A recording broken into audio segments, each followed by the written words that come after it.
महाराष्ट्र की धरती पर सुप्रीम कोर्ट के आदेश के अनुसार 31 जनवरी के पूर्व सभी स्थानीय निकायों के चुनाव होना जरूरी समझा गया था। ऐसे आदेश भी दिए गए थे और अब इन अटकलों के बाद ये कि इस तरह की तैयारियां कैसे होगी, पूरी जो प्रशासकीय यंत्रणा किस तरह से काम करेगी, जितने भी पक्ष है, मंझे हुए पक्ष हो या छोटे बड़े पक्ष अपक्ष हो, इनकी तैयारियां कैसे होगी, इस पर चर्चाएं हुई और आखिरकार 15 जनवरी 2026 को जो है तारीख निर्धारित की गई।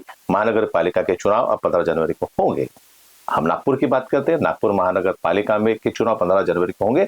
16 जनवरी को महानगर पालिका नागपुर में किसकी सत्ता बैठेगी ये भी उजागर हो जाएगा। अब चुनावी सरगर्मी तेज है, हर पक्ष अपनी अपनी तैयारी करके बैठे हुए हैं। आज नागपुर समय के माध्यम से हम लोग है प्रभाग क्रमांक 22 में, जहां हमारे साथ में कांग्रेस के अधिकृत उम्मीदवार वंदना इंगोले हैं और उनके साथ में विनोद जी इंगोले। इनका हम स्वागत करते हैं। वंदना जी, आपका जो समाज कार्य रहा है उसका अनुभव आपको है और ऑफ कोर्स विनोद जी ने भी उसमें हमेशा साथ दिया है और विनोद जी की पहचान और उनका कार्य और आप दोनों के दंपति का जो कार्य है लोगों के मन में है। क्या भावनाएं लेकर आज 9 साल के बाद में चुनाव होने जा रहे हैं, तो आप क्या भावनाएं लेकर लोगों के सामने जा रहे हैं? नमस्कार, मी वंदना विनोद इंगोले, प्रभाग 22 ओबीसी महिला गटातून मी निवडणूक लढवित आहे। माझे चुनाव चिन्ह पंजा आहे आणि 2012 मध्ये मी नगरसेविका सुद्धा होत्या। 12 ते 17 पर्यंत माझा कालावधी होता। त्याच्यामध्ये माझ्या भागामध्ये येणारा नबापुरा, जुनी मंगळवारी, इतवारी, बळकट चौक या परिसरामध्ये मी खूप मोठ्या प्रमाणात विकासाची कामे केली आहे। जसे की नाला आहे, नाल्याला मी बॉक्स टाईप नाल्या पद्धतीने केले आहे। जिथे जिथे कचरा होता तिथे सौंदर्यीकरणाचा भाग केला आहे। जिथे जिथे विहिरी बंद पडल्या होत्या त्या विहिरींना साफ करून तिथे पाईपलाईनच्या आणि पाईपलाईनच्या माध्यमातून लोकांपर्यंत पाणी पोहोचवण्यासाठी विकासाची कामे केली आहे। त्याच्यानंतर येणाऱ्या केंद्र सरकारच्या व राज्य सरकारच्या योजना मोठ्या प्रमाणात मी आपल्या भागात राबवित असते। त्याच्यात बाल संगोपन असेल, निराधार असेल, ज्येष्ठ नागरिकांना हे असेल, पूरग्रस्तच्या मोठ्या मोठ्या योजना मी आपल्या भागात राबवित असते। माझा प्रभाग हा 40% स्लम असून इथे एकही उमेदवार काम करणारा नाही, कारण इथे नगरसेवक नाही तर समाजसेवक सारखं काम करावं लागते। नगरसेवक हे फक्त तुम्हाला मोठ्या कार्यक्रमात दिसतील, पण जमिनीवर चालणारा नगरसेवक पाहिजे या भागाला, कारण या भागामध्ये जास्तीत जास्त गरजू लोक राहतात आणि ह्या गरजू लोक जेव्हा प्रतिनिधी निवडतात आणि सगळ्या गोष्टीपासून बिचारे आपल्या समस्या जेव्हा घेऊन जातात तर साहेब घरी नाही अशा पद्धतीची त्यांची वागणूक मिळते। राज्य सरकार, केंद्र सरकार जो जो स्कीम गवर्नमेंट की लोगों को देती है उस प्रकार की स्कीम हमने अपने वार्ड के एकदम मध्यम वर्गीय अनेक लोगों तक के पहुंचा है और वही आशीर्वाद हमारे को भरघोस मिलता है। इसीलिए वो लोग हमारे को कभी भी अपक्ष में चुन के देते हैं और आज भी जनता का पाठबल हमारे साथ है। ये आने वाले 15 तारीख को 16 तारीख को लोगों को पता चलेगा। वंदना जी, आपके प्रभाग में जो है अगर मतदाताओं की हम लिस्ट देखेंगे तो महिला वर्ग ज्यादा है, मतलब पुरुष की तुलना में महिला मतदाता ज्यादा है। महिलाओं की अपनी अलग समस्या होती है, उनके बच्चों की अलग समस्या होती है। उन समस्याओं का आकलन आप कैसे करते हैं और उनके समस्याओं को सुलझाने के लिए आप क्या प्लान लेकर लोगों के सामने जा रही हैं? माझ्या प्रभागात जास्तीत जास्त महिला गरजू आणि सकाळी कामाला निघत असतात।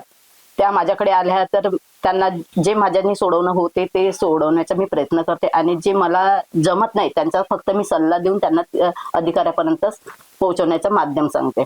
आणि माझ्या भागात तर अशा काही महिला राहिल्या नाही की कोणत्या गोष्टीपासून वंचित, त्यांना निराधार, राशन कार्ड ह्या सगळ्या गोष्टी मी उपलब्ध करून दिल्या आहेत आणि ज्या छोट्या मोठ्या गरजा असेल त्या आता मी पूर्ण करण्याचा प्रयत्न करणार आहे। विनोद जी, आखिरी मौके तक ऐसा लग रहा था कि कांग्रेस और महाविकास आघाड़ी एक साथ लड़ेंगे, लेकिन नागपुर में ऐसा क्या हो गया कि आखिरी मौके पर जो है वो महाविकास आघाड़ी नहीं हो पाई और चलो नहीं भी हो पाई, तो अब इसके क्या परिणाम पॉजिटिव होंगे, निगेटिव होंगे, आप कैसा लिखते हैं? इसमें तो कैसे ऊपरी लेवल का विषय है जी, ऊपर के नेता का क्या विषय रहता क्या नहीं रहता ये विषय पे उनका चलते रहता और फिर निचले कार्यकर्ता को पता चलता कि युति हुई या नहीं हुई जी। लेकिन उस विषय पे हमारे विकास भाऊ जो ठाकरे नागपुर शहर के अध्यक्ष है जी, एकदम बिल्कुल दमदार आदमी है और उसके नेतृत्व में कांग्रेस में पूरे कांग्रेस के उम्मीदवार यहाँ पे चुनने आने वाले और महापौर कांग्रेस का बनने वाला है। यानी विकास भाऊ के जो काम है, जो सदन में जो प्रश्न उठाते महाराष्ट्र सदन में उस प्रकार से उनकी भूमिका रहती है, उस प्रकार की भूमिका नागपुर के महानगर पालिका में भी उनकी रहती है। इस प्रकार के विकास भाव के माध्यम से ही हम लोग काम करेंगे। आखिरी सवाल मैं आपसे करूंगा वंदना जी कि आप लोगों के सामने जा रहे, जनता के सामने जा रहे, काफी सालों बाद जा रहे, आपका काम खुद बोल रहा है, तो आप आपके प्रभाग के जो मतदाता हैं उनसे कैसा क्या आवाहन करेंगे कि वो आपको वोट दें?